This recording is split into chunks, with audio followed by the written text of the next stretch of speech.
Assalamualaikum warahmatullahi wabarakatuh. Tugas ini untuk memenuhi ujian tengah semester mata kuliah konseling individual dosen pengampu Bapak Suhendri SPD MPD Kons. Sebelumnya perkenalkan, nama saya Dia Helin Permatasari NPM 1910166. Berikut adalah video praktek dari saya.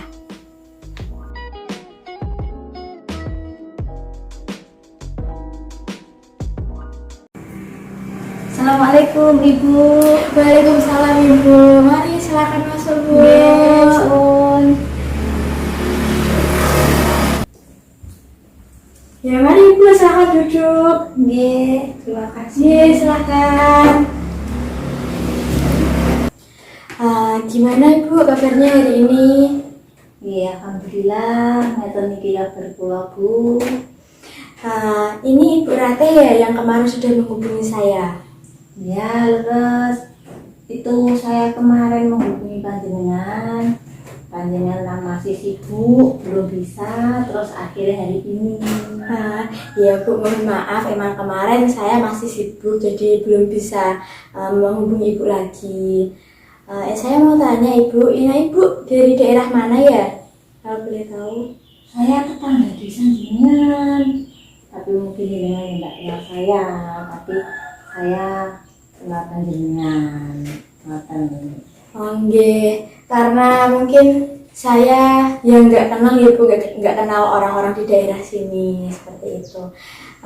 Saya mau tanya Ibu, ini Ibu kegiatannya akhir-akhir ini ngapain ya?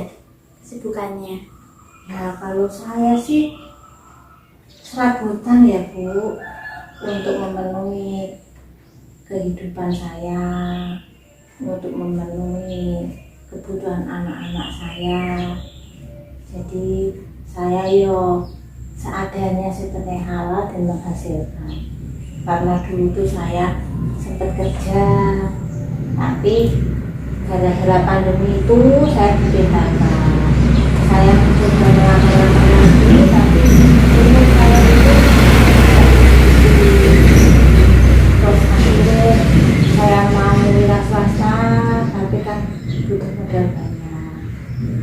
Saya kebetulan tuh saat ini tuh memang lagi susah, jadi saya ya seadanya saja. Kalau memang orang-orang membutuhkan tenaga saya, dibantu di rumah, disuruh apa-apa ya saya ya selagi bisa saya jalani.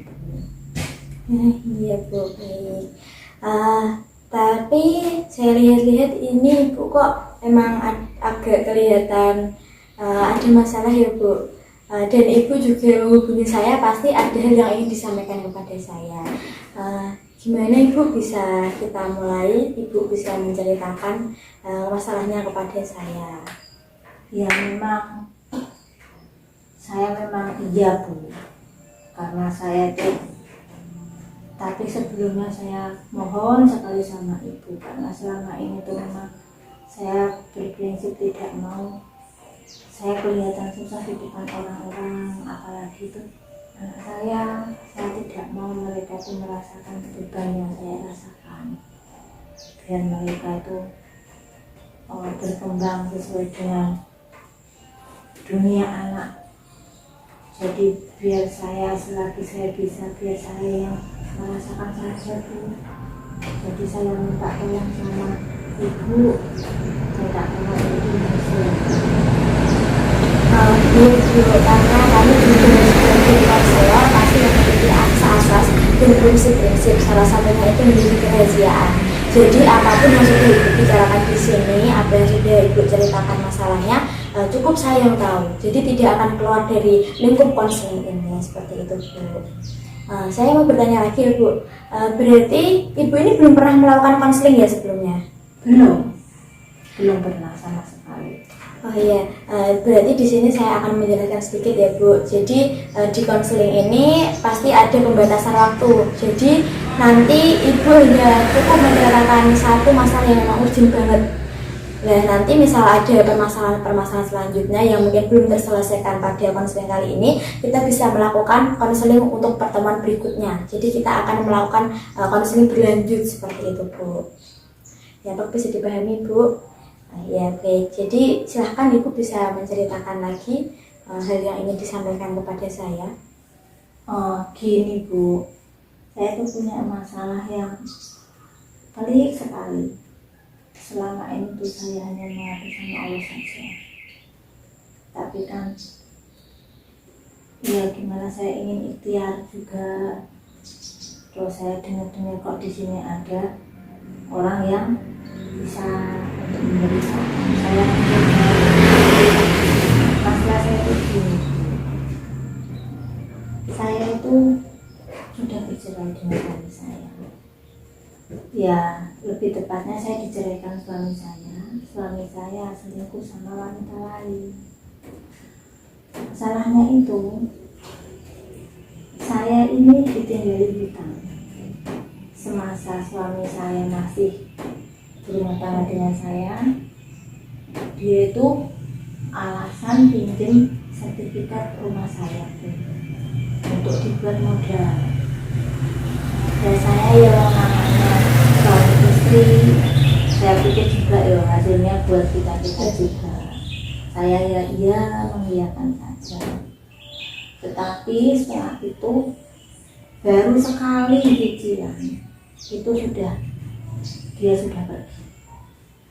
Terpaksa mau tidak mau kan saya, karena memang itu atas nama saya, dari pihak tangan yang juga tidak mau tahu. Dan kebetulan waktu itu tuh saya sudah di PHK, saya tidak menerima gaji dan saya masih membiayai anak-anak untuk sekolah. Dia tidak mau tanggung jawab Bu, saya bingung. Dan dia itu ya kalau mengancam sih enggak Bu. Cuman dia sekarang kan sudah jadi pegawai. Mungkin saya boleh cerita sedikit ya Bu, flashback yang dulu. Dulu tuh dia itu, maaf ya Bu, kita saya buka air. Suami saya itu orang nggak punya Bu. Lulusan SMA, dia jadi tukang ukir. Terus saya kenal sama dia, akhirnya dia mau bilang ke saya suka, tapi saya tidak mau karena memang saya sudah dewasa, saya tidak dewasa. Dan masalahnya itu dulu kita tidak agama.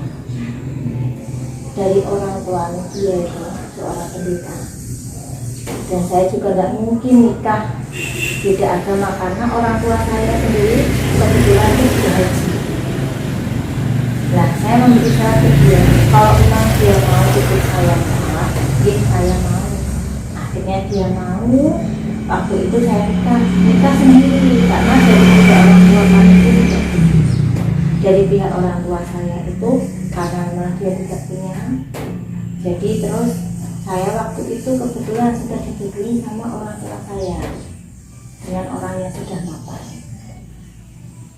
Terus dari orang tuanya dia itu karena dia masuk Islam, jadi kami itu nikah siri waktu itu nikah siri berdua, sampai akhirnya saya menabung, saya bisa nikah di KUA. Itu pun dengan tabungan saya, karena waktu itu suami saya pengangguran dan saya yang bekerja di suatu instansi swasta dan gajinya itu alhamdulillah. Jadi saya bisa kontrak rumah, bisa menghidupi sendiri dan saya. Sampai akhirnya saya punya anak dan saya itu sudah janji sama bapak saya sendiri, sama calon mertuanya waktu itu saya bilang gini, meskipun suami saya itu masuk Islam dan pengangguran, tapi suatu saat dia pasti akan menjadi orang sukses. Sampai akhirnya alhamdulillah suami saya diangkat menjadi seorang guru tetap, ya bisa dibilang pegawai negeri lah Bu. Kalau kita pegawai negeri bukan merupakan kebanggaan sendiri. Terus sampai ada prahara dia sama perempuan lain. Terus akhirnya saya suruh milih waktu itu antara saya sama dia. Saya ketemu Bu sama 4 orang waktu itu. Terus dia ternyata milih yang pacarnya itu. Terus mau nggak mau, sakit nggak sakit, saya harus ikhlas. Cuman saya mintanya itu satu, anak-anak itu sama saya. Karena anak-anak itu semangat saya Bu, saya bisa bertahan sampai detik ini pun karena anak-anak. Tapi kenyataan itu anak saya dibawa. Kalau saya ambil malah marah-marah. Terus akhirnya saya mengalah karena saya tidak mau yang kecil itu terkena psikisnya. Jadi saya mengalah demi anak-anak. Tapi kan saya bingung Bu, kalau saya bawa pulang karena beda agama. Dalam prinsip itu kan tidak bisa diganggu gugat Bu. Jadi saya memang Islam, keluarganya itu Nasrani. Kalau di Islam kan sholat, ada ngaji dan segala macam, apalagi lebih-lebih bulan ini kan bulan suci, kita harus tarawih. Tapi kalau seandainya saya ajak-ajak dengan paksa, takut anak saya nanti kenapa-kenapa dengan psikisnya. Nah yang menjadi masalah itu Bu, pertama itu masa terberat saya itu pertama, saya itu gimana, karena memang keadaan ekonomi saya tidak ada, mantan suami saya tidak mau untuk gimana ya Bu, gimana ya, untuk inilah memberi saya, paling tidak itu membantu untuk membayar bank saya tiap bulannya. Terus yang kedua itu dia masih punya hutang sama saya Bu, dan hutang itu saya tagih sampai sekarang tuh belum bisa. Nah saya kan udah bilang itu kalau memang iya kan SK-nya itu bisa untuk dimasukkan ke bank, untuk paling enggak modal saya bekerja, untuk modal ini wira swasta. Terus setelah itu anak saya Bu, gimana solusinya, yang penting itu anak saya Bu kembali lagi ke saya dan tidak ada pikiran-pikiran. Saya tuh seperti ini sampai Bu, berbagi dalam artian dia sekolahnya sama ayahnya, di sekolah ayahnya. Oke, enggak apa-apa, pagi sama ayahnya, tapi pulang ke rumah. Jadi malam tuh tetap sama saya Bu. Kalau sekolah harusnya kan dia masih kelas 1 Bu. Itu kan pulangnya jam 9. Terus dia minta sampai dia pulangnya absennya itu jam 2, jam 2 setengah 3. Ya enggak apa-apa, saya sampai mengalah seperti itu. Tapi setengah 3 terus pulang ke rumah saya. Jadi malamnya ke saya, paginya saya anterin lagi untuk sekolah lagi. Tapi ternyata itu tidak bisa. Dari awal perjanjian seperti ini diingkari lagi. Tapi kalau saya tegur marah-marah. Saya itu jadi bingung Bu. Yang terakhir kali itu, yang kena jeleknya itu saya terus. Karena saya seperti ini, tapi kan dia kan orangnya pendiam, halus, jadi kan semua orang tidak percaya sih Bu. Jadi saya itu tekanan batin tersendiri, tapi kan saya juga tidak mungkin bilang ke orang-orang keadaan seperti apa. Jadi selama ini saya diem, meskipun orang-orang menyalahkan saya segala macam, saya diem Bu. Saya hanya mengadu sama Allah. Tapi kalau Allah itu kan memang jawabannya kan tidak langsung seperti itu. Jadi paling enggak saya tanya sama Allah, saya juga ikhtiar sama panjenengan. Jadi saya minta saran panjenengan, coba aku itu jenengan itu saya harus gimana? Saya jawab Ibu. Berarti Ibu ini permasalahan utamanya itu gara-gara bercerai ya Bu. Dari awalnya bercerai dengan suami. Padahal yang sudah Ibu ceritakan itu memang Ibu adalah wanita hebat, kuat banget. Saya sendiri pun terharu mendengar cerita dari Ibu. Soalnya dari awal pun yang berusaha, berusaha dari awal itu Ibu yang berjuang. Ya bukan Bu. Yang dari awal mungkin suami Ibu belum bekerja, belum punya uang, tapi malah Ibu yang udah bekerja dan membiayai itu semua. Saya akui emang Ibu hebat banget, udah bisa menjalani kehidupan itu sampai sekarang. Tapi nyatanya malah suami Ibu meninggalkan Ibu.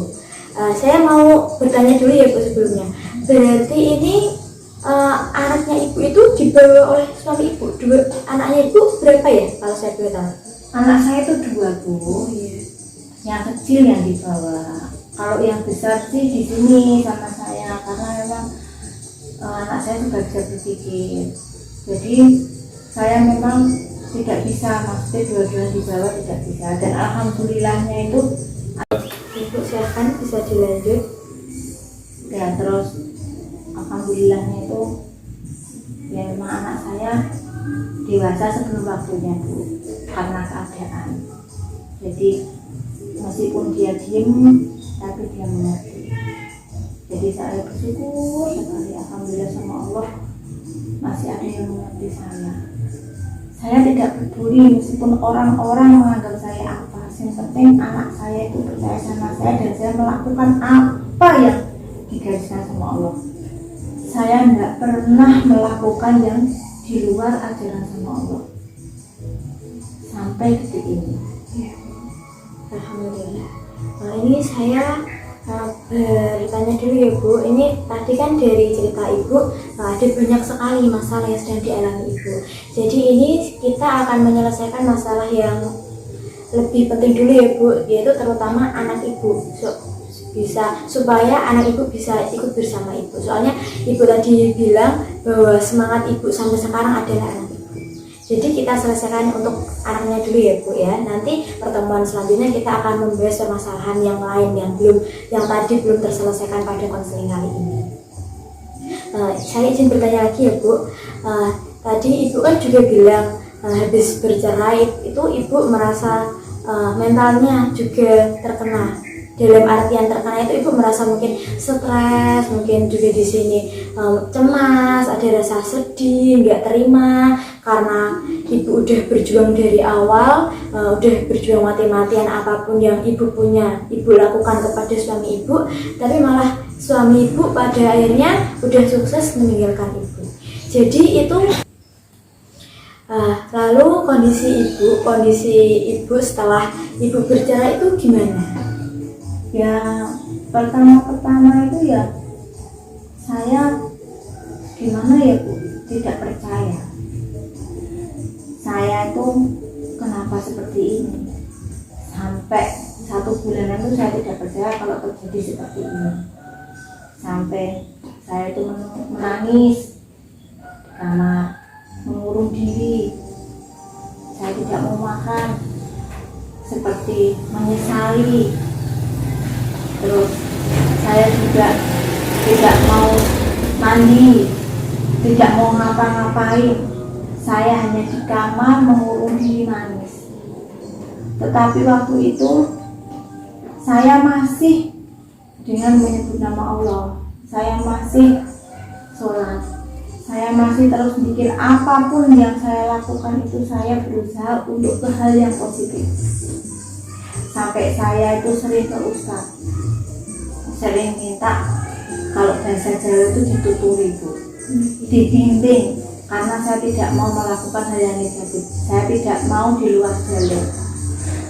Sampai akhirnya itu kurang lebih 1-2 bulan saya bisa sedikit-sedikit bisa untuk mengikhlaskan, karena dengan bimbingan Ustaz, dengan motivasi diri saya sendiri, lebih-lebih dengan anak saya akhirnya punya motivasi sendiri. Waktu itu saya mengikhlaskan semua, meskipun agak berat, masih berat, tapi paling tidak saya punya rasa untuk ikhlas. Jadi saya ikhlas, saya percaya sama Allah, ini mungkin cobaan, karena saya yakin tuh Allah tuh masih menguji saya itu kalau saya kuat, kalau hambanya kuat, kalau enggak kuat pasti enggak. Dan saya yakin juga tuh pasti tuh suatu saat ingat pada waktunya, dan Allah itu memberi saya itu apa yang saya butuhkan, bukan apa yang saya inginkan. Jadi saya percaya itu yang saya pegang teguh sama anak-anak saya. Jadi saya memang di masa-masa sulit ini, tapi saya yakin pasti itu Allah selalu mendampingi saya. Jadi di saat saya terpuruk, paling saya hanya diam, Terus kalau memang saya tidak kuat, saya ke Ustadz. Di sana saya menangis sejadi-jadinya. Sampai kadang saya pernah tidur sampai sana semalaman, ditemenin sama ibunya Ustadz. Karena memang saya sudah tidak bisa lagi berpikir dan tidak bisa lagi kenapa saya yang tidak pernah melakukan apapun, saya hanya diam, tapi kok saya dikasih cobaan seperti ini. Tapi ya itulah hidup sekali. Akhirnya saya sampai bisa bangkit lagi sampai seperti ini, meskipun ekonomi saya murah-marit, meskipun apa yang bisa saya jual karena saya untuk memenuhi hidup anak-anak. Baik, saya ingin bertanya ya Bu. Tadi kan Ibu bilang bahwa anak Ibu yang kecil yang ikut ayahnya, ikut suami Ibu, mantan suami. Lalu usaha Ibu untuk mengajak anak Ibu kembali ke Ibu itu gimana? Apakah udah ada usaha yang dilakukan? Sudah Bu, saya rasa saya sudah berbagai cara. Dengan saya pergi ke rumah suami saya dengan baik-baik, terus dengan saya menjemput ke sekolahan, terus sampai tidak mau itu saya minta tolong sama anak saya yang besar, kalau di sekolah saya suruh nyamper, saya suruh jemput untuk kewajiban juga. Rumahnya kan kemudian untuk ke sana juga. Sampai saya itu juga bilang sama anak saya pengen apa, pengennya seperti apa, udah disuruh kayak apa, saya sampai tanya seperti itu. Sampai saya minta tolong sama ponakan-ponakan saya dulu untuk menjemput, karena dulu tuh dia itu akan banget sama ponakan saya. Itu sampai dia manggilnya itu ibu, sampai akrab banget itu. Karena memang hampir 24 jam tuh dia di sana, karena waktu itu saya kerja itu, jadi dia itu memang akrabnya sama itu. Saya sampai minta tolong Bu, tidak bisa juga. Sampai minta tolong ibu saya sendiri suruh bilang sama ayahnya, dia tetap saja tidak bisa. Kalau saya tarik paksa itu ya kembali ke itu tadi Bu, saya takut psikisnya. Jadi kan mau tidak mau saya yang mengalah. Tapi kan kalau kayak gini terus kan saya juga gimana ya Bu, jadi nggak enak juga, maksudnya dalam artian dia itu anak saya mikir untuk masa depannya. Dia memang sekolah sama ayah, tapi kan sekolah sama agama itu kan harus seiring Bu. Saya izin bertanya lagi ya Bu. Tadi kan Ibu bilang bahwa suami Ibu itu, mantan suami Ibu itu tidak memberi uang kepada anak-anaknya. Padahal itu udah menjadi hak orang tua, kewajiban orang tua untuk menafkahi anak-anaknya. Apakah seperti itu Bu? Kalau dibilang tidak memberi nafkah, tidak juga sih Bu. Mantan suami saya itu memberi, cuman ya itu tidak sesuai dengan gimana ya Bu, tidak kontinu per bulannya. Kadang per bulannya ya ada sedikit banyak. Saya sih maklumi Bu, karena mungkin ya ada kebutuhan lain juga. Cuman kan paling tidak itu ya ada minimalnya lah gitu loh, karena memang saya itu tidak bekerja. Tapi kalau dia tidak sama sekali tidak memberi uang, tidak, saya bilang tidak, karena memang iya setiap bulannya itu pasti memberi Bu, cuman besar kecilnya itu loh. Dulu tuh lumayan bisa buat anak-anak ini, tapi semakin kesini itu kok kalau kadang tidak minta itu tidak dikasih. Tapi tetap dia ngasih Bu, tapi ya seingatnya itu. Jadi kadang tuh yang membuat saya dari dulu sampai sekarang itu, kalau saya tidak punya uang, pinjam aja dulu nanti saya kasih. Terus saya pinjam, ternyata dia tidak mau ngasih. Itu loh Bu, yang dari dulu sampai sekarang ya, sampai keuangan saya, hutang saya membengkak itu kan gara-gara itu Bu. Saya disuruh pinjam uang, tapi ternyata dia bilang mau diganti, ternyata tidak diganti. Seperti itu loh Bu. Jadi kan mau tidak mau mereka itu kan nagihnya ke saya, gitu loh Bu. Jadi yang membengkaknya itu gitu. Oh iya baik Bu.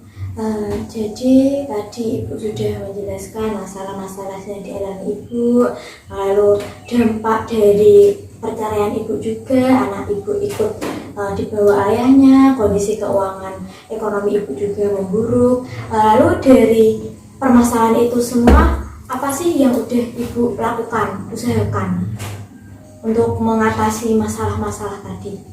Ya, saya tetap usaha. Sampai detik ini pun saya masih usaha. Saya berusaha ngomong baik-baik, Bu. Karena prinsip saya yang sudah ya sudah. Karena memang tidak bisa diputar kembali. Jadi saya ingin tuh baik-baik dan saya ingin menyadari.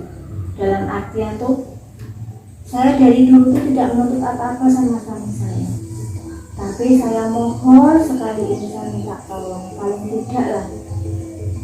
Kalau saya sih Bu ya sudah tidak apa-apanya, tidak dikasih nafkah juga saya memang sadar karena saya tidak ada apa-apanya.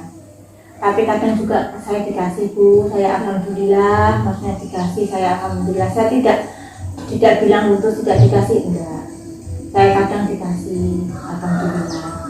Tapi saya menginginkan tuh paling tidak itu dia mau membayar utangku, karena buat saya modal, buat anak-anak saya itu. Sampai detik ini saya berusaha untuk ngomong baik-baik karena memang saya merasa apapun yang saya lakukan, berbagai cara apapun itu memang tidak bisa.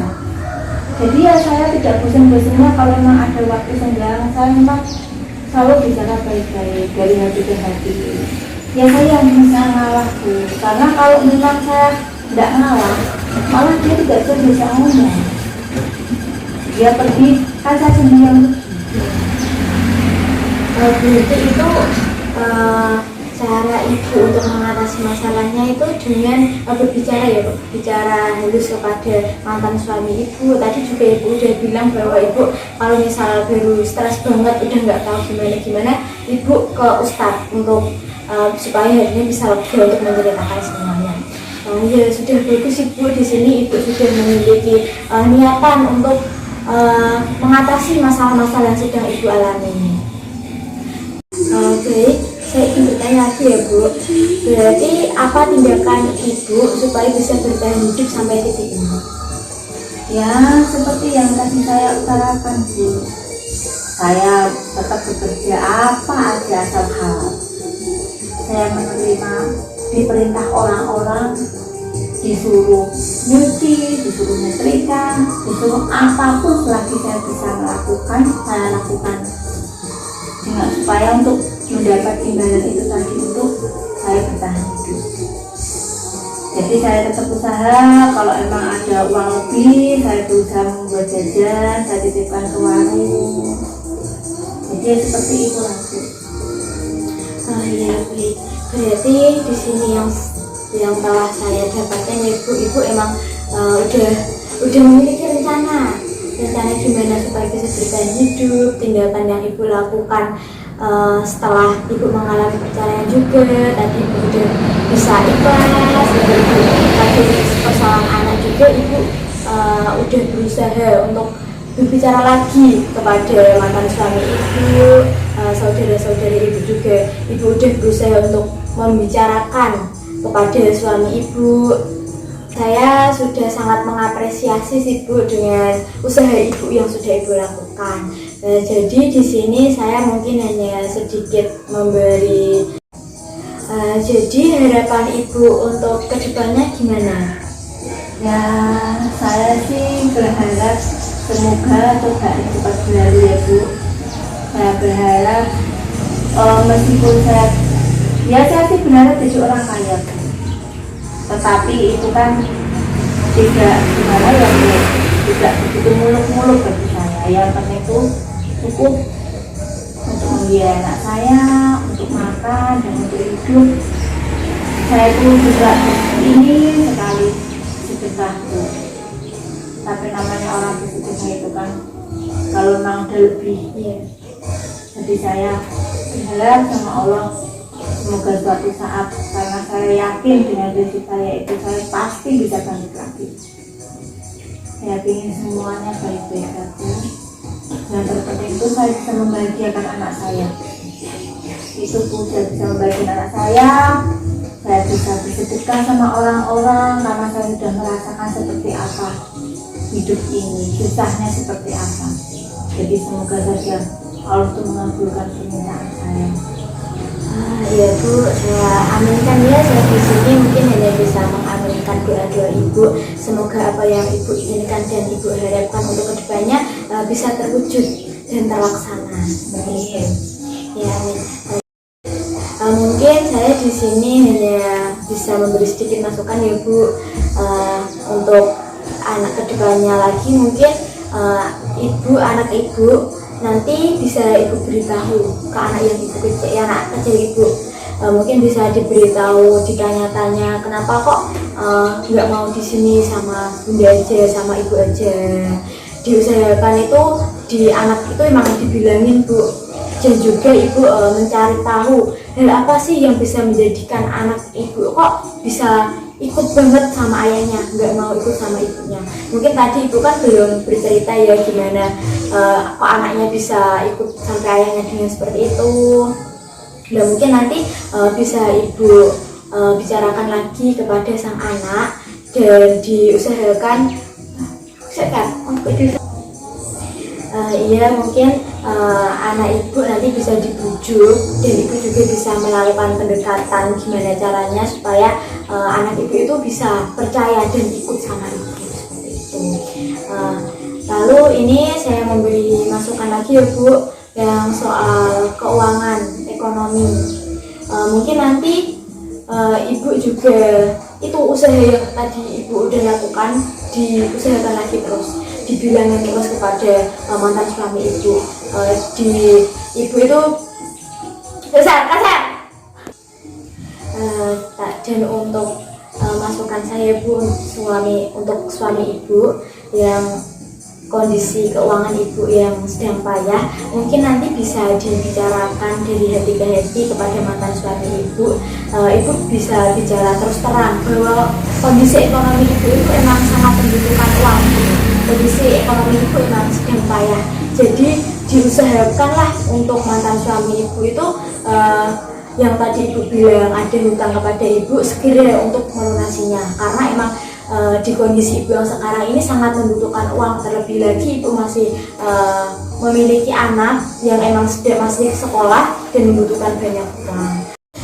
Dari konseling ini, apakah Ibu bisa menyimpulkan apa yang sudah kita obrolin pada siang hari ini? Ya, saya rasa saya sedikit banyak bisa. Intinya itu dari Ibu menyarankan ke saya kalau saya harus pendekatan lagi lebih intens kepada mantan saya, kepada anak saya, untuk mencari tahu kenapa anak saya bisa sedekat itu sama ayahnya dan tidak mau sama saya. Untuk ke mantan saya itu pendekatan supaya mantan saya mau untuk membayar hutangnya ke saya. Seperti itu kira-kira Bu. Iya, baik, terima kasih.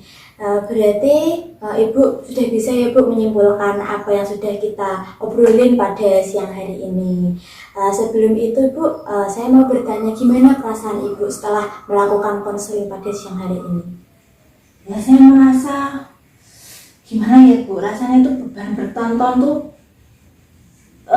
gimana ya, bisa terkurangi. Pikiran saya bisa untuk kembali termotivasi diri sendiri saya. Jadi ada motivasi untuk diri saya sendiri. Saya harus bangkit, saya harus lebih kuat lagi, saya harus lebih berusaha lagi untuk gimana pun juga anak-anak saya tidak harus merasakan seperti saya. Jadi saya tetap berusaha, tetap berdoa. Jadi rasanya itu sedikit banyak terima kasih ya Bu, beban saya sudah terkurangi dan saya juga mendapat pencerahan dari Ibu. Terima kasih sekali. Iya Bu, saya juga mengucapkan terima kasih. Alhamdulillah apabila Ibu sudah bisa merasa lega karena kita sudah bisa melakukan konseling pada siang hari ini. Sebelum itu tadi saya sudah bicara bahwa konseling itu ada pembatasan waktu. Saya kira ini sudah cukup ya Bu, karena waktu dari tadi sampai sekarang sudah cukup lama kita melakukan konseling pada siang hari ini dan membicarakan permasalahan yang sudah Ibu rasakan selama ini. Baik, saya kira pertemuan kali ini kita cukupkan ya Bu. Apabila Ibu nantinya ada masalah atau ada yang ingin diceritakan kepada saya, bisa langsung menghubungi saya. Karena tadi juga Ibu memiliki masalah yang cukup banyak dan kita hanya menyelesaikan 2 masalah mungkin tadi. Jadi masih ada beberapa masalah yang belum kita selesaikan. Jadi nanti kita bisa melakukan konseling lagi pada tahap selanjutnya. Seperti itu ya Bu. Nanti Ibu bisa langsung menelpon saya atau menghubungi saya. Silahkan kalau Ibu memang ingin menceritakan atau ingin bertemu dengan saya. Seperti itu. Saya ucapkan terima kasih ya Bu sudah berkunjung untuk melakukan konseling pada siang hari ini. Saya juga berharap semoga apa yang sudah Ibu harapkan, sudah Ibu inginkan bisa terkabul. Dan masalah yang sedang Ibu alami juga, dan semoga permasalahan Ibu segera bisa terselesaikan ya Bu. Semoga anak Ibu juga bisa ikut bersama Ibu. Hubungan Ibu dengan mantan suaminya juga bisa lebih baik lagi. Kondisi keuangan Ibu juga semoga bisa membaik lagi. Terima kasih banyak Bu. Bu, di sini saya terima kasih sekali sama Ibu sudah mau meluangkan waktu buat saya, sudah mau mendengarkan curhatan saya. Kalau seandainya mengganggu Ibu, kalau seandainya saya membuat hati Ibu atau tidak berkenan saya bicara sama Ibu, saya mohon sekali untuk dimaafkan. Jadi sekali lagi saya terima kasih sekali.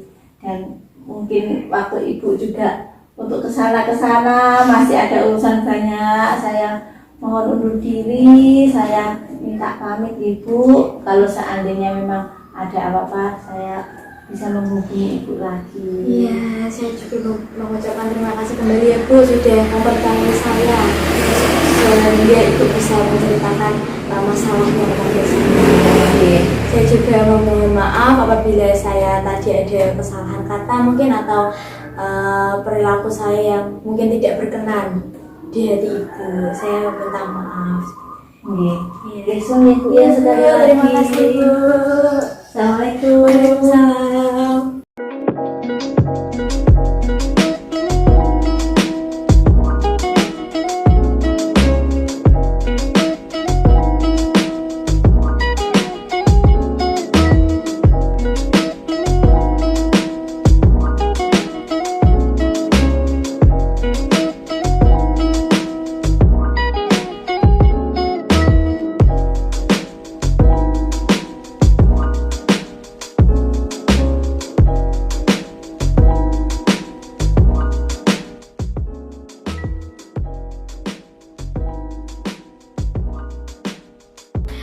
Sekian video praktek dari saya. Apabila ada salah kata mohon dimaafkan. Wassalamualaikum warahmatullahi wabarakatuh.